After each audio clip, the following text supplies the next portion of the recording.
Hello guys, तो स्वागत है एक न्यू वीडियो में। तो गाइस, रॉयल रंबल में कौन जीतेगा ये साल का सबसे बड़ा फैसला होता है। रंबल का विनर एक ऐसा रेसलर होना चाहिए जिस पर WWE को भरोसा हो कि वो रेसलमेनिया के मेन इवेंट के लायक है और आगे चलकर रेसलमेनिया में वर्ल्ड टाइटल जीतने की भी काबिलियत रखता है। इतने सालों में WWE ने कई बार अजीब रॉयल रंबल विनर चुने हैं। वो विनर अजीब इसलिए थे क्योंकि WWE के पास उस रेसलर के लिए किसी तरह का कोई बड़ा रोल नहीं होता था और वो WWE की बेकार प्लानिंग और फोर साइड की एक गलती होती थी। इसके अलावा ऐसे भी कुछ मौके रहे हैं जहां उस मैच का विनर इतना बेसिक और आम होता था कि उसकी वजह से इतने बड़े मैच की प्रमोशन और सिचुएशन पर कोई खास असर नहीं पड़ता। तो गाइज, आज की इस वीडियो में ऐसे ही 5 WWE के रॉयल रंबल के विनर के बारे में बात करेंगे जो किसी काम के नहीं थे। तो गाइज, विदाउट वेस्टिंग टाइम चलो वीडियो स्टार्ट करते हैं। Number 1, stone cold Steve Austin, royal rumble 1997। ऐसा भी कभी कभी होता है कि WWE रंबल का विनर तो सही चुनता है लेकिन फिर उसका फॉलो अप बिल्कुल खराब हो जाता है। 1997 में WWE ने स्टोन कोल्ड स्टीव ऑस्टिन को रंबल मैच जीतने के लिए बुक किया था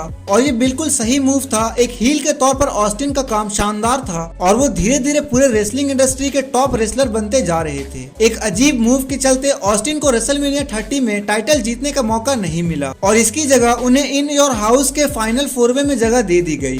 1997 के रंबल को लेकर बहुत कंट्रोवर्सी था क्योंकि ऑस्टिन उस मैच में दोबारा आए थे, जिसके बाद उन्होंने ब्रेट हार्ट को एलिमिनेट किया था और उसके साथ ही शॉन माइकल्स ने भी अपना टाइटल छोड़ दिया था। इसलिए WWE में इस फाइनल 4 इवेंट में एक ऑल स्टार फैटल 4-वे मैच बुक करने का फैसला किया। एक नए चैंपियन के लिए ऑस्टिन का सामना हार्ट, वेडर और द अंडरटेकर से हुआ था और इस मैच में ब्रेट हार्ट की जीत हुई थी। Number 2, John Cena, royal rumble 2013। जब बात रॉयल रंबल मैच की होती है तो फैंस कुछ ऐसा देखना चाहते हैं जिसके बारे में सोच भी नहीं सकते, क्योंकि जिसके रिजल्ट के बारे में पहले से सबको पता हो उन मैचेस के रिव्यूज बहुत खराब होते हैं और वो फैंस को बिल्कुल निराश करते हैं। और 2013 में सभी को पता था कि जॉन सीना वो मैच जीतने वाले थे। ऐसा बताया गया था कि रेसलमेनिया 29 में जॉन सीना और द रॉक का WWE टाइटल के मैच होने वाला था। ये रंबल मैच बिल्कुल बेजान था और जैसा कि सबको पता था जॉन सीना ये मैच जीत गए। हालांकि सीना की स्टार पावर बहुत ही बड़ी थी लेकिन ये WWE के लिए एक नया स्टार बनाने का बेहतरीन मौका था। रेसलमेनिया 29 में वर्ल्ड टाइटल के लिए मैच अभी भी होने वाला था लेकिन WWE ने अभी तक अल्बर्टो डेल रियो के लिए कोई अपोनेंट नहीं चुना था। डॉल्फ जिगलर या क्रिस जेरिको जैसे रेसलर को मैच जीते हुए देखना एक अच्छी सरप्राइज हो सकती थी और इससे मैच के बारे में फैंस की राय भी बदल सकती थी और इसके साथ ही WWE सीना को एनुअल एलिमिनेशन चैम्बर में जीत दिला सकती थी। चैम्बर मैच में जीत दिलाकर अभी भी रेसलमेनिया में जॉन सीना और द रॉक का मैच करवा सकती थी। चलो बात करते हैं number 3, seems, royal rumble 2012। Guys, 2012 के रंबल के दौरान ज्यादातर लोगों को फोकस क्रिस जेरिको पर था। जेरिको कुछ समय पहले ही कंपनी में वापस आए थे और फैंस रेसलमेनिया 28 में जेरिको और CM पंक मैच को लेकर उत्सुक थे। फैंस की पूरी उम्मीद थी कि जेरिको ये रंबल जीतेंगे, लेकिन जब सेमस ने जीत हासिल करी तो सभी लोग हैरान हो गए थे। किसी को भी उसकी उम्मीद नहीं थी और सेमस तो उन रेसलर में भी शामिल नहीं थे जिन्हें फैंस जिताना चाहते थे और WWE ने कुछ ऐसा कर दिया था जो किसी ने नहीं सोचा था। डेल रियो की तरह ही सेमस ने भी रेसलमेनिया की ओपनिंग के दौरान ही वर्ल्ड टाइटल के लिए चुनौती दे दी थी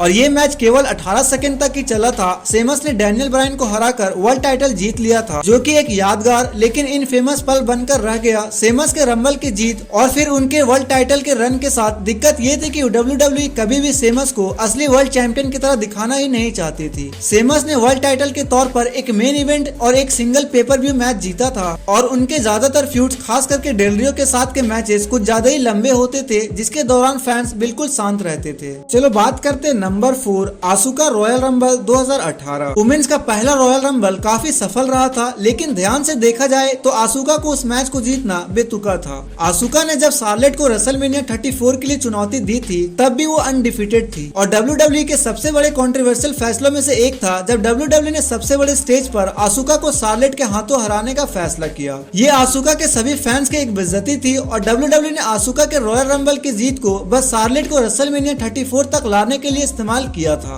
नंबर 5, अल्बर्टो डेल रियो, रॉयल रंबल 2011। WWE को यकीन था कि वो कंपनी के अगले बड़े सुपरस्टार बनने वाले हैं। डेल रियो रिंग में कमाल का काम करते थे और वो सच में ऑडियंस को बहुत पसंद आते थे। WWE ने डेल रियो को 2011 में रंबल में जीतने के लिए बुक किया और ये लोगों को अच्छा भी लगा क्योंकि उन्हें पहले ये लग रहा था कि ये रंबल या तो जॉन सीना या फिर रैंडी ऑर्टन जीतने वाले थे। डेल रियो की जीत से दिक्कत ये हुई कि उस समय तक WWE और WWE के फैंस दोनों को ये तय नहीं कर पा रहे थे कि डेल रियो वर्ल्ड वर्ल्ड चैंपियन बनने लायक थे या नहीं। इसी वजह से रेसलमेनिया 27 की ओपनिंग में डेल रियो ने एज को वर्ल्ड टाइटल के लिए चुनौती दे दी थी, तो WWE ने एज को जिताने का फैसला किया, जिसकी वजह से डेल रियो का रंबल में जीतना सबके लिए समय की बर्बादी बन गया।